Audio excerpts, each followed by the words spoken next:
Hello everyone and welcome back. This is game 2 of the series between YHKCHENG and Indypride. This time was Indypride's map choice. He has made me a happy man because he's chosen Numazawa. I love this map. It's just absolutely so cool with the lake here in the middle. You get some really good dynamics and you get some good crabbing opportunities as well, as we see the cavalry over here along with a Yari Ashigaru and a Matchlock Ashigaru. So maybe going to try and catch YHKCHENG off guard here while he's capturing the shrine. Now it's interesting to note, I'm told that this is the most corrupt match out of the set because before the patch there were only 2 buildings and now there are 3 after the patch. So actually it's a great choice here, having 3 buildings on this map, but not going to be too good for the tournament because of the corruption that we're going to have right now. So I guess future tournaments will be totally fine. Anyway, Indypride's moving up to take his building and YHKCHENG is moving up to take his building as well. Pretty solid strategy to just sort of secure any advantage that you can. And let's take a look at the armies here real quick. Indypride's is very similar to what we saw in the first game. In fact, it's almost exactly the same, except this time he has a bow warrior monk and a little less cavalry. Looks like he's beat up his infantry a little bit with a couple extra katanas, but other than that it's very similar. If you look at YHKCHENG's army, it's quite a bit different.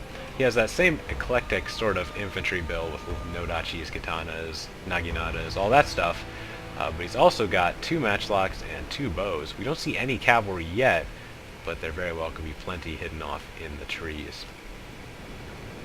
Whole army for Indypride is now moving over to take these buildings here. We have the let's see, take a look at the buildings. We have the Shrine, Workshop, and the Sword Dojo. 3 best buildings in the game.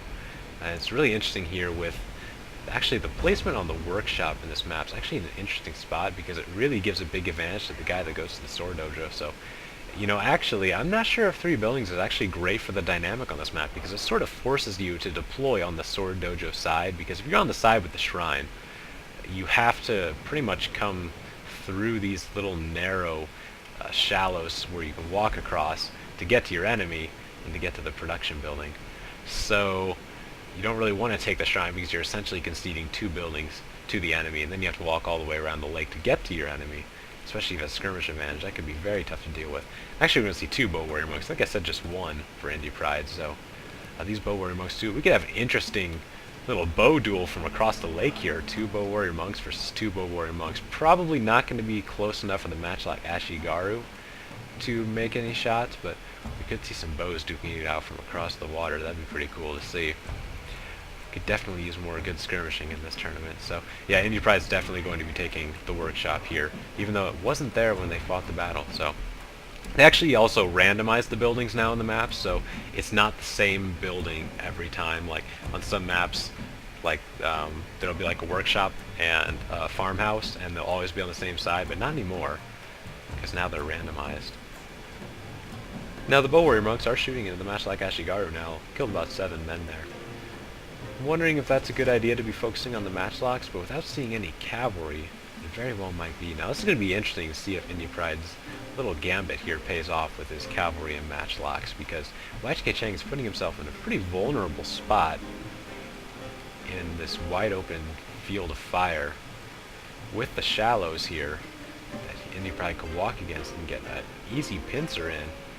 He should probably be moving his cavalry along this shallows to make his attack, because this was Indypride's choice of map, so he's going to have to be the one attacking across here. It can be the danger of choosing a map that's a little better to camp on because you have to make the attack. So the bows are still shooting the matchlocks. Indypride being very patient with this little detachment off here in the trees, so kind of wonder when he's going to pull that card. Might wait until the battle actually begins in earnest before pulling them out, waiting until YHKCHENG has dedicated his infantry forces and then blasting them when they're tied down. Probably a better idea. But warrior monks are now finally going to respond to Indypride skirmishing.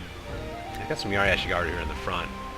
Maybe to be a target for arrows. We'll see if he's... Yeah, it looks like he's manually aiming at the bow warrior monks. So the Yari Ashigaru will not be able to be any sort of a shield, though. One Ashigaru did manage to take an arrow and down to 140. Oh, there's another one down to 147, but the bow warrior monks are the ones taking the brunt of it. But Indypride responds by shooting back into the bow warrior monks, so whoever wins this skirmish duel is going to have a big advantage. And Indypride big advantage of having cavalry. You can push the enemy missiles back, and he's going to get free shots at YHKCHENG, which should definitely pull the missile battle in his favor, and Indypride should be able to sweep the bows off the field or force YHKCHENG into a really bad attack. And this would be really bad for YHKCHENG, because if he went across the shallows here, if he got caught in these shallows, he'd be so bottlenecked that the attack here from Indypride's little detachment would just absolutely clobber YHKCHENG and probably end the battle really quickly. So this skirmish battle is actually going to be very important. It's going to decide the character of the battle.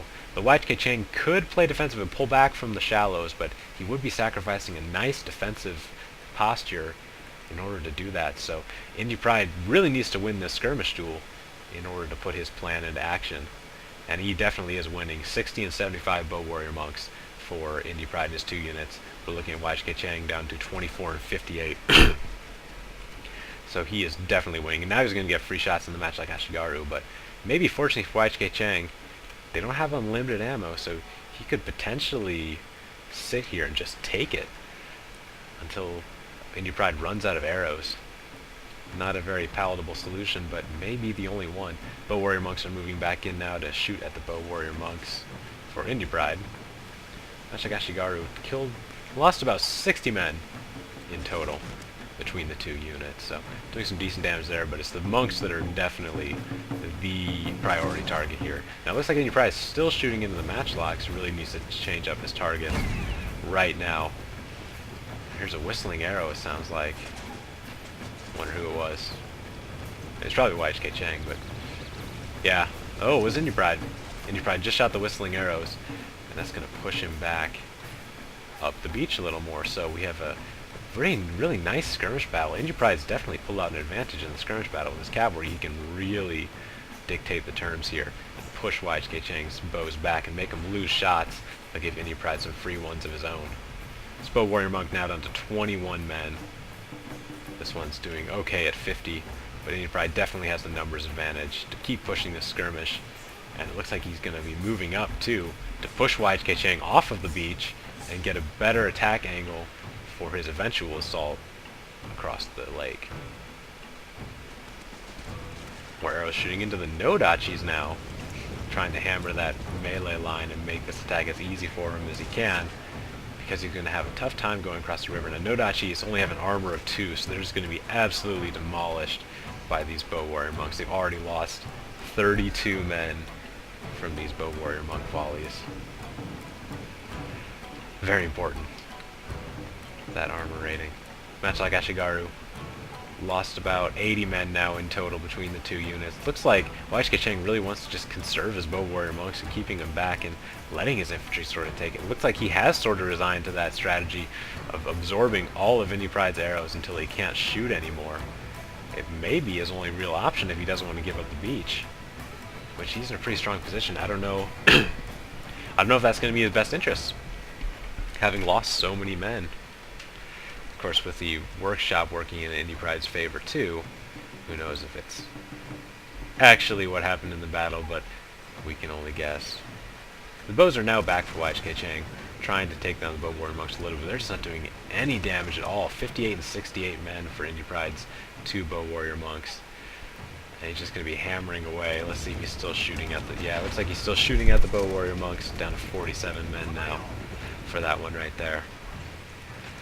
Might as well get some nice little action shots while we're at it, right? Much like Ashigaru are coming up in the front as well. Bow warrior monks pulling back. YHKCHENG trying to stay alive. Look at all the bodies here scattered across the beach for YHKCHENG. He's taken some noticeable losses, though his mainline infantry is still in pretty decent shape. One Nodachi unit has been taken down to half strength. But as long as he can fuddle Indypride's forces through the middle, he can hopefully, maybe he's thinking to make his cavalry useless too, and really just push an infantry battle right here in the shallows. But Indypride actually was a very good idea to keep this component hidden, because he's going to need it when the battle starts. Looks like YHKCHENG is resolved to not give up the beach, and he's just going to take whatever casualties he needs to take to get that defensive posture. A little sandbar. Yeah. I get distracted. Anyway, stand and fight now. Indypride is definitely, and that was actually a great idea. Look at the stat boost. Yeah, it's going to give a pretty noticeable stat boost to Indypride's bows. We can kind of take a look here. Having a reload skill now of 62, or 57, and accuracy of 62. And Cheng is also in stand-up fight now, so they're both going to try and maybe get some last-ditch shots in here. The matchlocks are now moving up for Indypride. Interesting.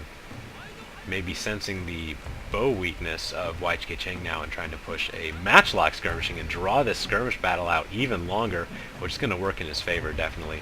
Just needs to weaken YHKCHENG's line as much as he can so that he can maybe lull YHKCHENG into a false sense of security that, okay, I've kept the shallows, I have Indypride funneled, I'm fine, right? And then, of course, Indypride's little ambush over here would be going into effect. And he has a little cavalry and a Yari cavalry stationed way over here to protect against cavalry attacks, and actually, with the way the trees are, YHKCHENG could have maneuvered a cavalry unit or two or three or how many way over here to the edge of the forest, or over here would actually be a little better spot, but maybe a little thin, and he could actually be waiting in cavalry, with cavalry, all over in this area, and could quickly lash out, and as soon as he is dedicated to attacking in the shallows, hit him from the rear with a massive cavalry charge. So we could definitely be seeing that still. And given his tenacity here on the beach and his absolute refusal to give it up, we very well could see something like that. So I guess we'll have to find out when the skirmish battle is over. And this is a long skirmish battle, but it's very serious business here in Winners Round 2. You want to get every advantage in their favor before they go. The guy was reloading. Did he actually make a shot? That's interesting. Matchlock's moving out again for Indypride. They've actually taken some casualties. They're down to 76 men. So yeah, it must have been matchlock on matchlock action here. That's the best kind, right? Bows are hitting them too, killing quite a few actually. Trying to reload here in the shallows. Moving up just a little bit. I'm going to take a look, maybe hit the elevation. Not the clearest line of sight, but they have a good shot into the front line of YHKCHENG. 49 bow warrior monks and 58. So Indypride still has plenty of bow monks. YHKCHENG's numbers at 22 and 20. Has almost nothing left in his bow department. And looks like Indypride's now shooting. No, it looks like he's still shooting at the matchlock Ashigaru. Not targeting down the matchlocks. And we have quite a skirmish battle here going on. I mean, YHKCHENG here is just absolutely refusing to give up this beach. This tenacity is quite refreshing to see. Indypride's infantry is now making some adjustments. We might see him start pushing out across the shallows soon. Or maybe not.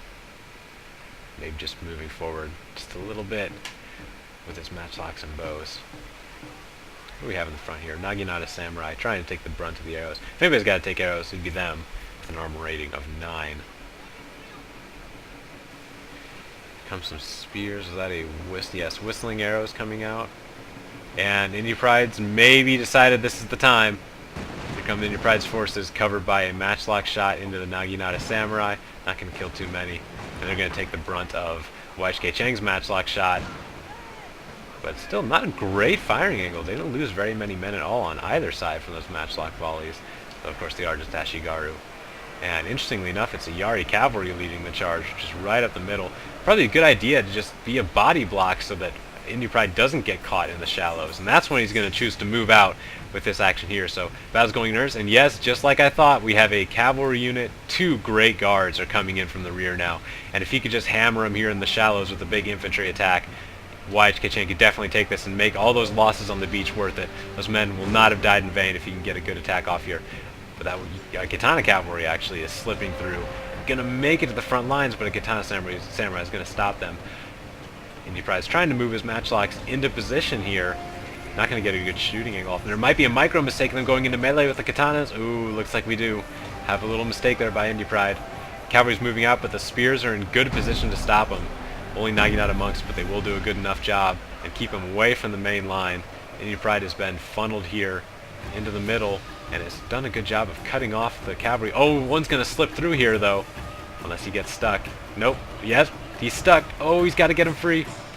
Another unit trying to make it through as well, through the routing bow monks. One Naginata monk stands between him and Indypride's entire melee line and his general. If the cavalry can get through here, YHKCHENG could definitely set up a chain rout and turn this battle back in his favor, because as it stands, Indypride definitely is winning with the wavering we see here in the middle. hitting the Yariash or the Naginata monks. Can they get through? If they can make this attack, it would be absolutely huge. Katana cavalry over there for Indypride at 25 men. This Great Guard here at 14. Looks like the action from Indypride's detachment is going to be cleaned up here. The Matchlocks are just now trying to maneuver into a position. They're going to get stopped by Katana Samurai. So YHKCHENG is holding here, and his cavalry has just managed to slip through and have hit the general for Indypride. If we're trying to find the second Great Guard, did they end up routing? Trying to find the second Great Guard for YHKCHENG. They're just pushing through the general into the melee line. Probably a good idea. That big charge there is going to maybe turn this infantry battle in his favor.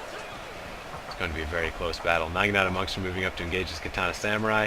Can the Great Guard turn the battle? The Matchlocks are shooting into the general, but the general is still alive and is going to survive long enough for the Katana Samurai to hold down those Matchlocks since they don't get their shots in. We see some wavering. Definitely looks like it's Indypride's favor in the melee battle.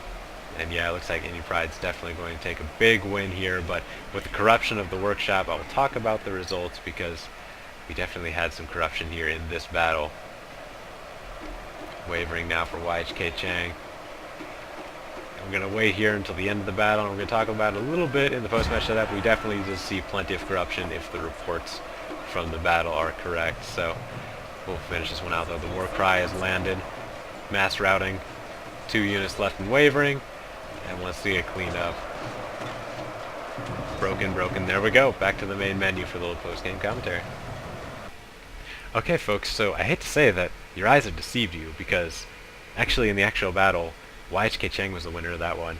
Apparently it was very close. My reports from the players are saying that it came down to about 50 men, being extremely close, and I really wish I could have shown you that battle tonight, because it would have been just absolutely just a nail-biter. But it wasn't in the battle because of the corruption. Probably had a lot to do with the workshop being captured. So unfortunately, we didn't see exactly what happened, and actually not even close, because the loser ended up winning. So we're going to game number 3. I will see you there on Shigoku River. Thanks for watching, everybody.